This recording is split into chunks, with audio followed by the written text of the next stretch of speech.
మనము చేసిన దానిని మనము ఒప్పుకోకుండా అవతల వారిని నిందిస్తూ ఉంటాం. ఒక అక్రమ సంబంధం ఉందనుకోండి, ఊరికనే వస్తుందా? ఊరికనే రాదు. ఆ సంబంధము ఒక రాత్రితో వచ్చింది కాదు. అనేక రోజులు ఆలోచించుకొని, అనేక రోజులు ప్లాన్ చేసుకొని వచ్చిన బంధం అది.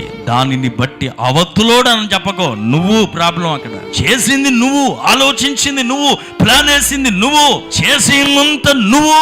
చేసిన తర్వాత ఏమంటున్నావు?